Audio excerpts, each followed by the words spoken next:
ನಮಸ್ತೆ ಎಲ್ಲರಿಗೂ, welcome back to my channel. ಇವತ್ತೊಂದು ಟೇಸ್ಟಿಯಾದ ಸ್ವೀಟ್ ರೆಸಿಪಿ ಮಾಡ್ತಾಯಿದ್ದೀನಿ. ತುಂಬ ಟೇಸ್ಟಾಗಿರುತ್ತೆ ಮತ್ತು ಮಾಡೋದು ಕೂಡ ತುಂಬ ಸುಲಭ. ಕಮ್ಮಿ ಪದಾರ್ಥ, 2 ಪದಾರ್ಥದಲ್ಲಿ ನಾವು ಬೇಗ ಮಾಡುವಂಥ ಸ್ವೀಟ್ ಇದು. ನಾನು ಹಾಲಿನ ಪುಡಿ ತೊಗೊಳ್ತಾ ಇದ್ದೀನಿ ಇದಕ್ಕೆ. ಮತ್ತು ಒಂದು ನಾವು ಸ್ವೀಟು ನಾವು ಕೊನೆಯಲ್ಲಿ ಆಗಿದ ತಕ್ಷಣ ಬೇಗನೆ ಬೇರೆದಕ್ಕೆ ಶಿಫ್ಟ್ ಮಾಡ್ಕೊಬೇಕು. ಹಾಗಾಗಿ ನಾನು ಈ ಒಂದು ಬಟ್ಲರಿಗೆ ತುಪ್ಪ ಸವರಿ ಇಟ್ಕೊಳ್ತಾ ಇದ್ದೀನಿ.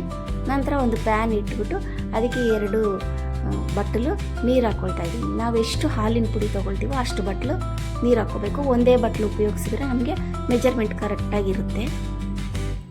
ಸ್ವಲ್ಪ ಬೆಚ್ಚಗಾಗಿದ ತಕ್ಷಣ ನೀರು, ಹಾಲಿನ ಪುಡಿ ಸ್ವಲ್ಪನೇ ಹಾಕ್ಕೊಂಡು ನಾವು ತಿರುಗಿಸ್ತಾ ಇರೋಣ. ಎಲ್ಲ ಪೌಡರು ಒಂದೇ ಸರಿ ಹಾಕ್ಕೊಂಡ್ರೆ ಅದು ಗಂಟು ಆಗಿಬಿಡುತ್ತೆ. ಹಾಗಾಗಿ ನಾವು ಅರ್ಧನೇ ಹಾಕ್ಕೊಂಡು ತಿರುಗಿಸೋಣ. ನಾನು 2 ಬಟ್ಟಲು ನೀರಿಗೆ 2 ಬಟ್ಲು ಹಾಲಿನ ಪೌಡ್ರನ್ನ ಹಾಕ್ಕೊಳ್ತಾ ಇದ್ದೀನಿ. ಸ್ವಲ್ಪನೇ ಹಾಕ್ಕೊಂಡು ಈ ಥರ ತಿರುಗಿಸ್ತಾ ಇದ್ದರೆ ಗಂಟಾಗೋದಿಲ್ಲ. ಇದು ಲೋ ಫ್ಲೇಮಲ್ಲಿ ಇಟ್ಕೊಂಡು ನಾವು ಮಾಡ್ಕೊಬೇಕು. ಹೈ ಫ್ಲೇಮಾಗಲಿ ಮೀಡಿಯಂ ಫ್ಲೇಮಾಗಲಿ ಇಟ್ಕೊಬಾರ್ದು. ಬೇಗನೆ ಇದು ಗಟ್ಟಿ ಆಗಿಬಿಡುತ್ತೆ, ಇಲ್ಲ ಗಂಟಾಗ್ಬಿಡುತ್ತೆ. ಹಾಗಾಗಿ ಲೋ ಫ್ಲೇಮಲ್ಲಿ ಇಟ್ಕೊಂಡು ಸ್ವಲ್ಪನೇ ಹಾಲಿನ ಪುಡಿ ಹಾಕ್ಕೊಂಡು ತಿರುಗಿಸ್ಕೊಳ್ತಾ ಇರೋ, ಕೈ ಬಿಡಲೇಬಾರ್ದು, ತಿರುಗಿಸ್ಕೊಳ್ತಾ ಇರಬೇಕು. ತುಂಬ ಚೆನ್ನಾಗಿರುತ್ತೆ ಟೇಸ್ಟ್.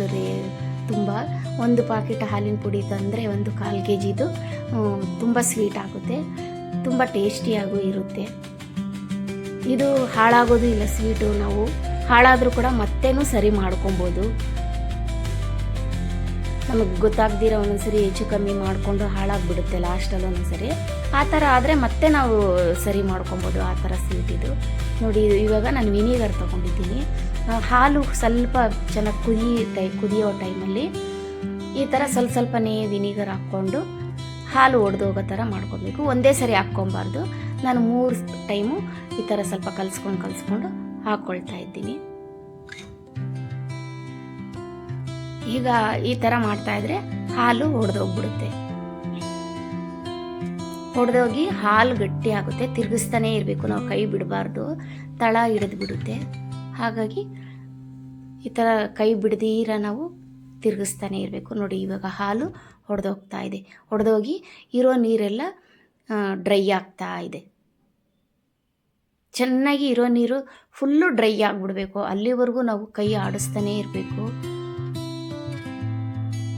ಒಂದು 10 ನಿಮಿಷ ಆಗುತ್ತೆ ಇದು ಡ್ರೈ ಆಗೋಕ್ಕೆ. ನೋಡಿ, ನೀರು ಮೇಲ್ಗಡೆ ಈ ಥರ ಕುದಿಯೋವಾಗ ನೀರು ಮೇಲ್ಗಡೆ ಬರುತ್ತೆ, ನಮಗೆ ಗೊತ್ತಾಗುತ್ತೆ. ಹಾಗಾಗಿ ಅದು ಫುಲ್ಲು ಹಿಂಗೋವರೆಗೂ ಚೆನ್ನಾಗಿ ಈ ಥರ ಕೈ ಆಡಿಸ್ತಾನೆ ಇರಬೇಕು. ಇವಾಗ ಆಲ್ಮೋಸ್ಟು ನೀರೆಲ್ಲ ಡ್ರೈ ಆಗಿದೆ. ನಾನು 2 ಬಟ್ಲು ಹಾಲಿನ ಪುಡಿಗೆ 3/4 ಬಟ್ಲು ಅಷ್ಟೇ ಸಕ್ಕರೆ ಹಾಕ್ತಾಯಿದ್ದೀನಿ. ಯಾಕಂದರೆ ಹಾಲಿನ ಪುಡಿ ಕೂಡ ಸ್ವೀಟ್ ಇರುತ್ತೆ. ಹಾಗಾಗಿ ಸಕ್ಕರೆ ಜಾಸ್ತಿ ಹಾಕೋದು ಬೇಡ, ಚೆನ್ನಾಗಿರಲ್ಲ. ಇಷ್ಟು ಸಾಕು ಇದಕ್ಕೆ. 2 ಬಟ್ಲಿಗೆ 3/4 ಬಟ್ಲು ಸಕ್ಕರೆ ಹಾಕ್ಕೊಳ್ತಾ ಇದ್ದೀನಿ. ಇದನ್ನು ಹಾಕ್ಬಿಟ್ಟು ಚೆನ್ನಾಗಿ ಒಂದು 10 ನಿಮಿಷ ಕೈ ಆಡಿಸ್ಬೇಕು. ಯಾಕಂದರೆ ಸಕ್ಕರೆ ಕೂಡ ನೀರು ಬಿಟ್ಕೊಡುತ್ತೆ ಹಾಕಿದ ತಕ್ಷಣ. ಆ ನೀರು ಕೂಡ ಡ್ರೈ ಆಗಬೇಕು. ಹಾಗಾಗಿ ಚೆನ್ನಾಗಿ ಇದನ್ನು ಕೈ ಆಡಿಸ್ತಾ ಇರೋಣ. ಬೇಗನೆ ಡ್ರೈ ಆಗಿಬಿಡುತ್ತೆ ಇದು. ಯಾಕಂದರೆ ತಳ ಹಿಡಿದ್ಬಿಡುತ್ತೆ ಅಂತ ನಾವು ಕೈ ಆಡಿಸ್ತಾ ಇರಬೇಕು. ಕೈ ಬಿಡ್ದಿರ ಕೈ ಆಡಿಸ್ತಾ ಇರಬೇಕು. ಇವಾಗ ನೋಡಿ, ಡ್ರೈ ಆಗ್ತಾ ಬಂದಿದೆ.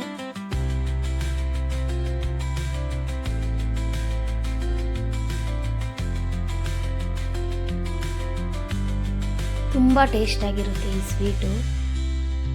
ತುಂಬ ಟೇಸ್ಟು ಮತ್ತು ಸಾಫ್ಟಾಗಿರುತ್ತೆ. ಮುಟ್ಟಿದ್ರೆ ಹಾಗೆ ಮುರಿದೋಗೋ ಥರ ಇರುತ್ತೆ. ಚೆನ್ನಾಗಿರುತ್ತೆ ಸ್ವೀಟ್ ಮಾತ್ರ ಇದು.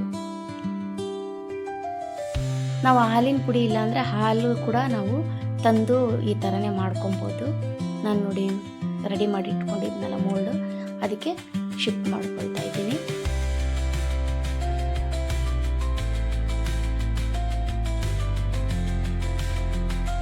ಇದನ್ನು ಚೆನ್ನಾಗಿ ಸೆಟ್ ಮಾಡಿ ಒಂದು 3 hours ಬಿಟ್ಬಿಡ್ಬೇಕು. ಫ್ರಿಜ್ಜಲ್ಲಾದರೂ ಇಡ್ಬೋದು, ಹಾಗೆ ಹೊರಗಡೆ ಆದರೂ ಇಡ್ಬೋದು.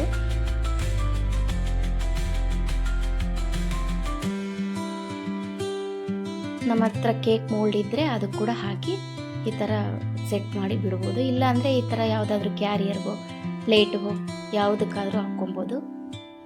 ಚೆನ್ನಾಗಿರುತ್ತೆ.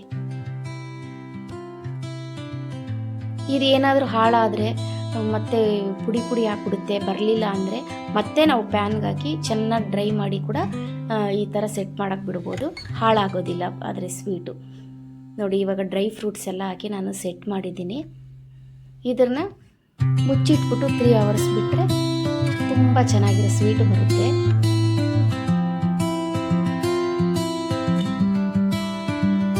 ಈಗ ಇದನ್ನು ಕ್ಲೋಸ್ ಮಾಡಿಬಿಟ್ಟು ಒಂದು 3 ಅವರ್ಸ್ ಬಿಡೋಣ.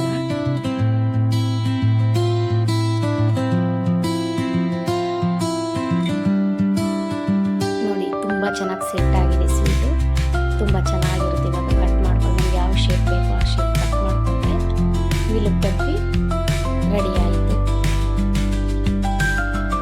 ಕಮ್ಮಿ ದುಡ್ಡಲ್ಲಿ ನಾವು ಒಂದು 100 ರೂಪಾಯಿ ಎಲ್ಲ ಖರ್ಚು ಮಾಡಿಬಿಟ್ರೆ ತುಂಬ ಸ್ವೀಟ್ ಆಗುತ್ತೆ. ಇದು ಮನೆ ಮಕ್ಕಳಿಗೆ, ದೊಡ್ಡವ್ರಿಗೆ ಎಲ್ಲರಿಗೂ ಇಷ್ಟ ಆಗುತ್ತೆ. ವಿಲುಕ್ ಬರ್ಫಿ ತುಂಬಾ ಟೇಸ್ಟ್ ಆಗಿರುತ್ತೆ.